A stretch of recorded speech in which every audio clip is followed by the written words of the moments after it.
Nous commençons ce chapitre sur les nombres réels par une première leçon consacrée aux propriétés des nombres rationnels. Nous allons rappeler ce qu'est l'écriture décimale des nombres, puis nous allons voir qu'il existe des nombres irrationnels, comme racine de 2.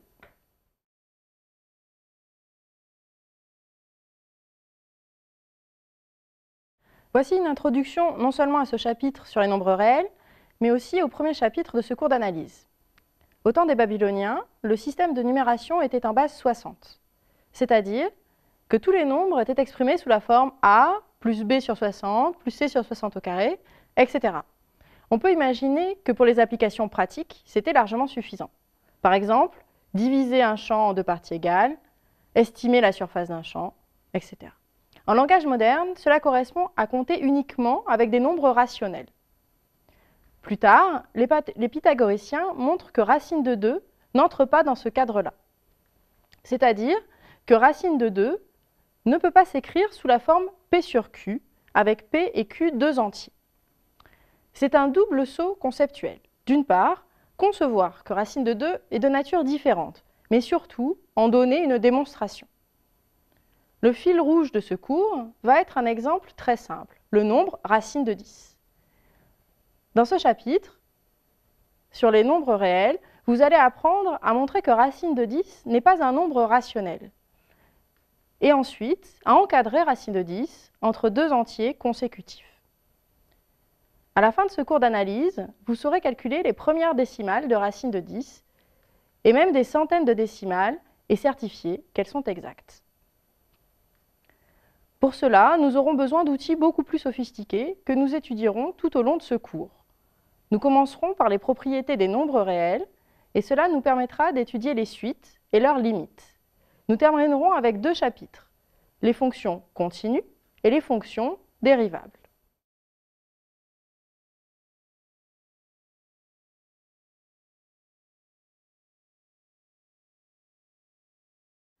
Par définition, l'ensemble des nombres rationnels est l'ensemble grand Q des nombres qui s'écrivent sous la forme P sur Q, où P est un entier relatif et Q est un entier naturel non nul.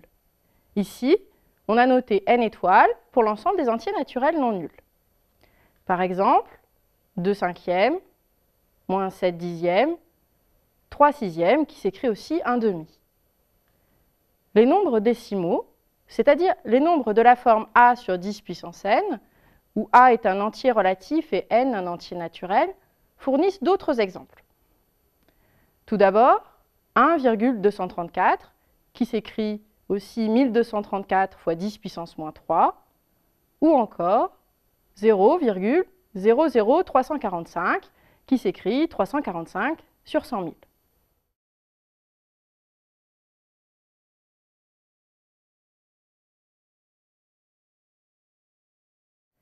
Cette proposition caractérise les nombres rationnels par leur écriture décimale. Un nombre est rationnel si, et seulement si, il admet une écriture décimale périodique ou finie. Expliquons les termes. Avoir une écriture décimale finie, c'est avoir une écriture décimale qui se termine à un certain rang après la virgule, comme 3 cinquièmes qui s'écrit 0,6. Un tiers a lui aussi une écriture infinie et périodique. Le 3 se répète indéfiniment. On autorise aussi à avoir une écriture périodique à partir d'un certain rang. Ici, 325 se répète indéfiniment par la proposition « c'est un nombre rationnel ».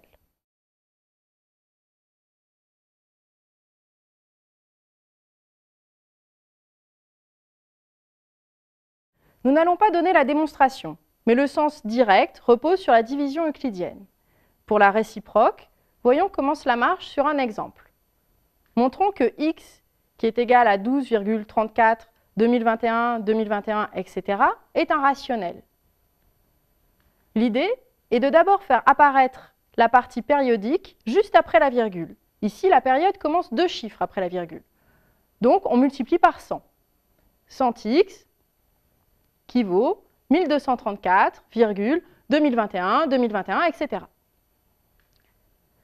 Maintenant, on va décaler tout vers la gauche de la longueur d'une période. Donc ici, on va multiplier encore par 10 000. pour décaler de 4 chiffres. 10 000 fois 100x qui vaut 1234, 2021, 2021, etc. Les parties après la virgule de ces deux lignes sont les mêmes. Donc, si on les soustrait, la deuxième moins la première, alors les parties décimales s'annulent. 10 000 fois 100x moins 100x qui vaut 1234, 2021 moins 1234. Cela donne donc 999 900x qui est égal à 7 entiers. Et on a bien écrit notre nombre sous la forme d'un quotient P sur Q. C'est donc un nombre rationnel.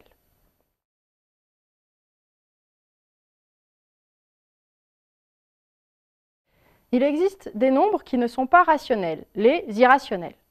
Les nombres irrationnels apparaissent naturellement dans certaines figures géométriques. Par exemple, la diagonale d'un carré de côté 1 est le nombre irrationnel racine de 2. La circonférence d'un cercle de rayon 1/2 est pi, qui est également un nombre irrationnel.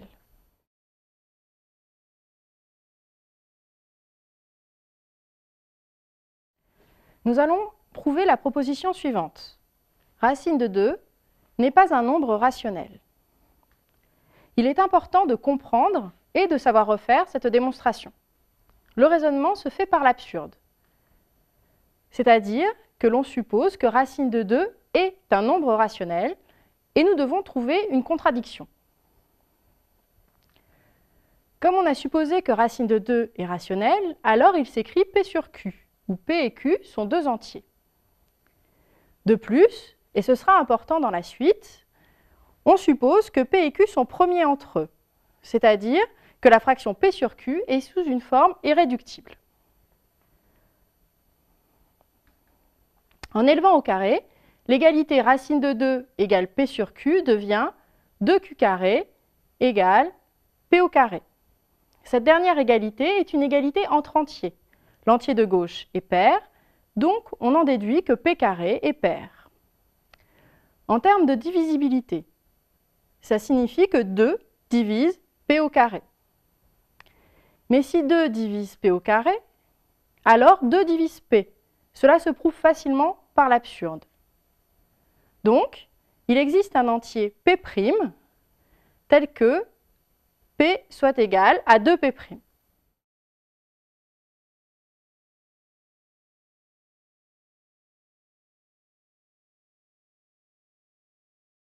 Repartons de l'égalité 2Q carré égale P carré et remplaçons P par 2P'.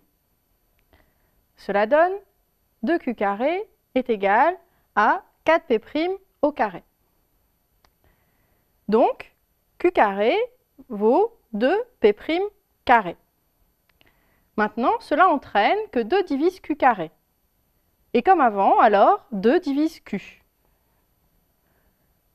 Nous avons prouvé que 2 divise à la fois P et Q.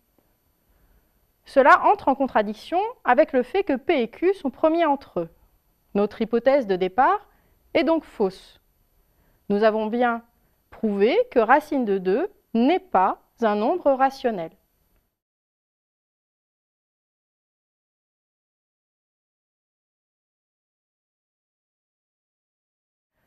On représente souvent les nombres réels sur une droite numérique, comme sur la figure suivante. Il est bon de connaître les premières décimales de certains réels, comme racine de 2 qui vaut 1,4142, etc. Pi, qui est égal à 3,14, 15, 92, 65, etc. Et petit e, qui vaut 2,718, etc.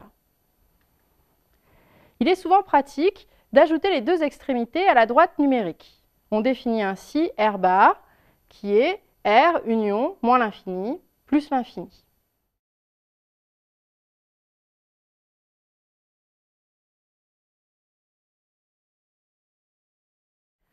Entraînez-vous avec ces exercices pour vérifier que vous avez bien compris le cours.